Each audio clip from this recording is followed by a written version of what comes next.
Speaker, na meron kayong committee hearing kanina in the dead of the night to give an order na i-commit doon sa correctional facility. And where is the rule that says kapag may violation sa detention facility ay ililipat sa correctional facility? Ano yun? You make rules as you go along? Ano yun? Di ba dapat sa demokrasya, there's a rule of law? And then they make rules as they go along? Kung ano lang, whatever pleases the speaker, get her out of the House of Representatives kasi hindi siya dapat nandiyan. Bakit? Pagmamayari niyo ba itong compound na ito? And then sasabihin pa nila sa akin na there is a threat to my life inside the batasang pambansa? Why is there a threat to my life? This is the most secured facility because nandito lahat ng mga spoiled brat sa ating bansa. Tapos sasabihin pa nila, well, pabigat ka sa amin kasi kailangan namin dagdagan ang security mo. Bakit? Trabaho ba nila magbantay sa akin? Eh di ba trabaho ng DPSPG yon? Na may I just say? Binabawasan nila ng binabawasan araw-araw? Na as if this office is not the second highest office in this country? And only because umalis ako sa administration? Kailan ba nagsimula yung atake nila? Alalahanin nyo. Di ba? After ako nag-resign sa DepEd? Kailan ba nagsimula yung pambabastos nila? Last year. After that meeting with the Makabayan Bloc and Martin Romualdez. They started destroying my name, pummeling me in the media with a multi-million PR campaign. Pinastos pa nila ako ng mga pagsisinungaling nila na kesyo taksil, kesyo korap, abusado. Putang ina ninyo.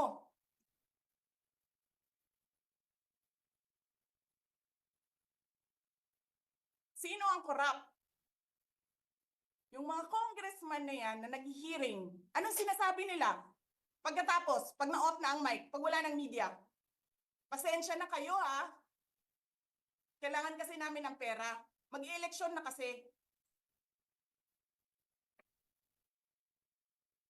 Pakisabi kay Sara ha. Hindi ko naman gusto tong ginagawa ko eh. Eh putang ina, hindi mo pala gusto ginagawa mo eh. Bakit mo sinisira pangalan ko? Joel Chua.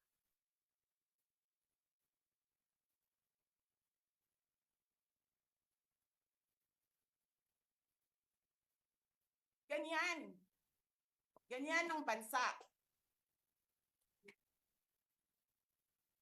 This country is going to hell because we are led by a person who doesn't know how to be a president and who is a liar. Alam nyo anong pruweba ko na sinungaling siya? Tinanong ko, dalawang businessman.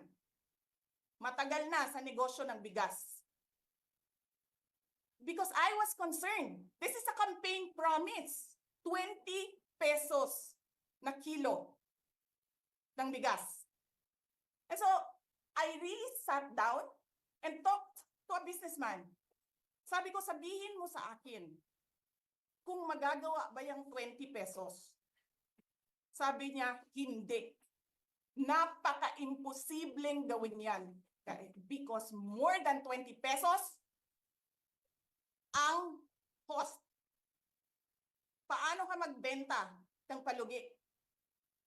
So tinanong ko, nagsinungaling ba siya nung sinabi niya? And then He said outright, yes. It's either he did not know what he was talking about, that's so incompetent, or he was lying through his teeth to get the votes of people. Putang ina ninyong lahat. Martin Romualdez, Lisa Marcos, Bongbong Marcos.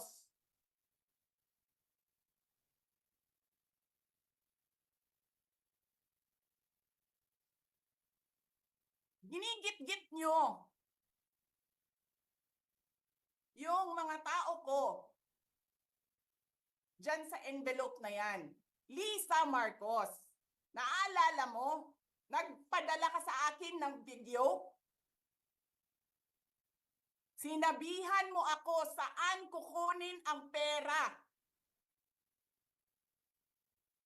Pinakita mo ang muka ng tao doon sa video message mo. Hi, Vicky. This is she's been working with us for the longest time. We trust her. You sent me written instructions about money. Millions a month. Anong nakalagay doon sa envelope? DepEd. Anong ginawa ko? Binigay ko sa DepEd. Putak na mukha.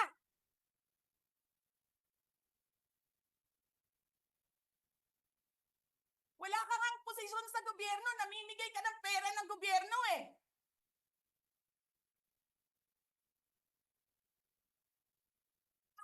Sisirain mo yung tangal ng mga kasama ko sa Office of the Vice President. Sasabihin nyo sa mga tao, nakaw yan, confidential funds yan. Niwala nga kayong isang proof na confidential funds yan. Naniwala lang kayo sa isang babae na ang pangalan ay Gloria Mercado na nagsabi confidential funds yan, na hindi nyo nga nilabas na wala pang confidential funds, meron ng white envelope. Kasi 2022 pa lang, tang ina mo ka, may utos na ng pera sa DepEd. Tapos kami yung nagsisinungaling? Nagpipigil ako eh. Kasi gusto ko lang magtrabaho. Gusto ko lang tapusin nyo na yung ng show ninyo dyan sa House of Representatives para makabalik na kami sa trabaho namin.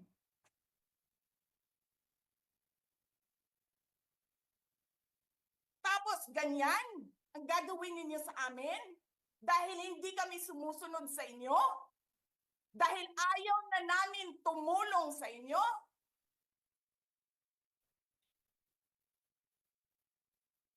Ganito gagawin ninyo?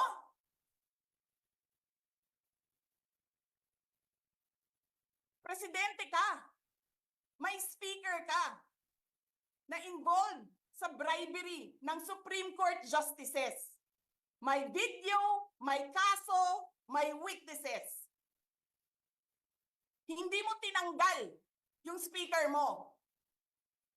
Pinabayaan mo siya abusuhin ang pera ng bayan. Paikot-ikot sa buong bansa, namimigay ng pera na para bang kanya yung pera.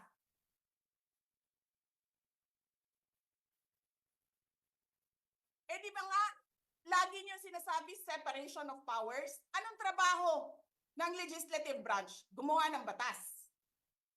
Anong ginagawa ni Martin Romualdez? Nagdidirect ng DSWD, namimigay ng ayuda,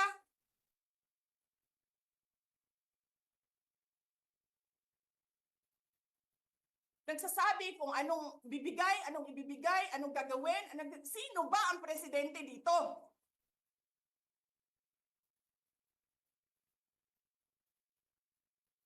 Alam nyo, alam namin, mali ang ginagawa ninyo. Sinabihan ko lang mga kasama ko sa Office of the Vice President, pasensya na, sumunod na lang tayo para matapos na sila.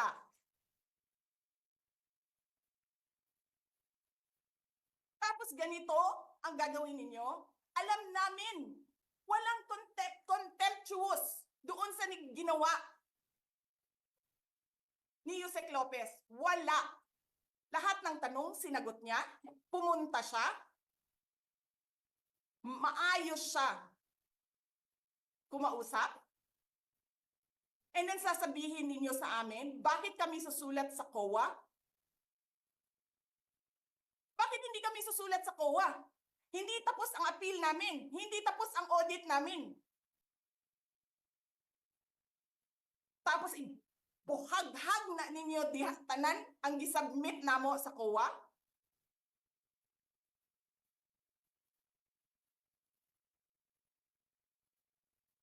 Tama ba yun? I have a video of Chairman Gamaliel Cordoba. Sinasabi niya, mali ang ginawa niya. Tama ba yun? Ikaw ba ang auditor? Ikaw ang appeals. Wala pa kaming audit? Sasabihin mo na mali kami?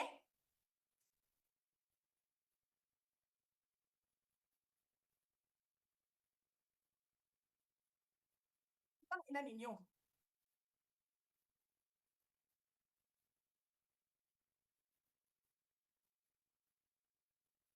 Hindi pa kayo nakakita ng kalaban na tulad ko. Nagpigil ako na nagpigil. Kasi masama sa bayan. Hindi maganda ang political instability.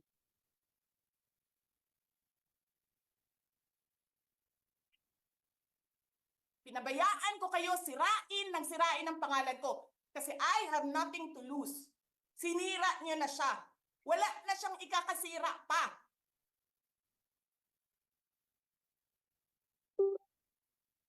Tapos ganito ang gagawin nyo.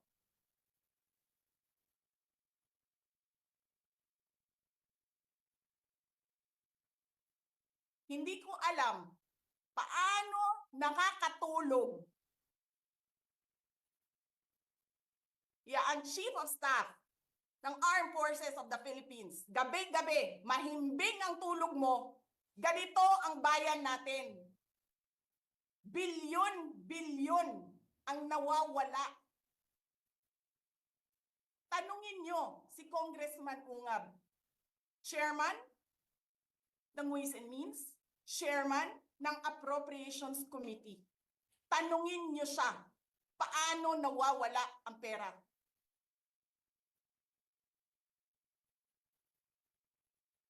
Paano nyo ginagel ang pera ng Department of Education? Martin Romualdez. In-attach nyo ang projects na hindi man lang dumaan sa paaralan, sa SDS, sa region, even sa central office. Basta na lang listahan ng mga congressman. 19 billion. Tapos, nung 1 billion na lang ang naiwan sa DepEd, anong ginawa nyo? Kinuha nyo ang 5 billion sa repairs, nilipat nyo para mukhang lumaki ang pera.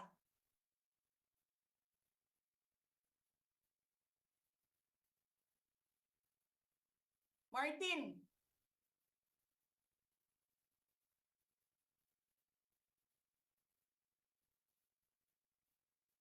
nangangampanya tayo. Nakasakay tayo sa eroplano. Magkatabi tayo. Nagre-reklamo ka, putang ina ka, walang pera. Kasi, ano sabi mo? Giom-om ni Lisa Marcos o ni BBM ang kwarta. Walang pera sa kampanya kasi hindi nagbibigay si BBM at si Lisa. Ginigipit nila. Kinukuha nila lahat ang pera. Reklamo ka ng reklamo sa akin. Anong sinabi ko sa'yo? Huwag ka mag-alala. Lahat ng gusto tumulong sa akin, ipapadala ko sa iyo. Kunin mo lahat. Nagreklamo ka kay Medi Poblador kasi tumatanggap ng pera. Ano sabi ko sa'yo? Kausapin mo si Medi, kunin mo lahat ng pera. Lahat ng makuha mo na gustong tumulong sa akin, kunin mo. Gastusin mo. Ano sabi ko sa'yo? Pasensya ka na. Wala ka ng pera. Ano sabi mo sa akin? Sabi mo sa akin, okay lang. Pag nanalo kayo, babawiin ko lahat yan. Hindi ko naman alam, ang buong akala ko, babawiin mo sa negosyo mo. Legitimate businessman ka naman eh. Mina, pagsira sa kalikasan, legitimate na pagsira sa kalikasan, negosyo mo. Media, negosyo mo. Ano pa bang mga negosyo ni Martin Romualdez? Sulat niyo yan lahat. Akala ko magninegosyo ka lang. Kasi businessman ka naman. Hindi ko naman alam, binubulsa mo. Ibubulsa mo, kakamkamin mo ang legal na pera at illegal na pera. Tanggap ka sa illegal, tanggap ka sa pogo. Pinaalis nyo lahat ng kompetisyon ninyo, naiwan ang pogo mo. Tanggap ka, pogo. May nagsasabi pa, tumatanggap ka sa smuggling, sa droga. Tapos kuha ka dito sa National Treasury. Akin ito, akin ito. Babawiin ko lahat.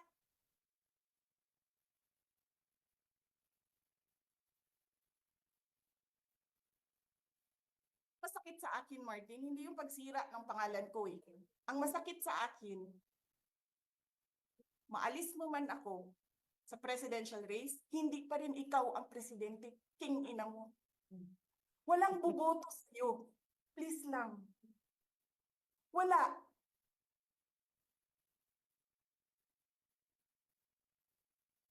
Hindi ka nga dumadaan ng contest eh. Kasi wala kang kalaban sa Tacloban. Kasi binibili mo, pinapakidnap mo, hinaharas mo ang mga kalaban mo. Hindi ka dumaan ng contest. Ang alam mo lang, kasi mayaman ka, bibilhin ko lahat ng tao ng pera. Kay pobre man mong tanan, kwarta na may inyo. There is nothing in you except money. Yan lang. Martin, harapin mo yung katotohanan. Walang puking ina, walang boboto sa'yo. Senador man, Vice President man, walang boboto sa'yo. Hindi ko nga alam kung mananalo ka pa ngayon sa Tacloban eh. Palamang hindi na. Sinong gusto sa lahat sa buong Pilipinas ang ibalik ka sa Kongreso? E di lahat ng tao pupunta yan doon sa Tacloban, mangangampanya yan sa kalaban mo. Kasi magnanakaw ka. Hindi ka dumadaan sa audit.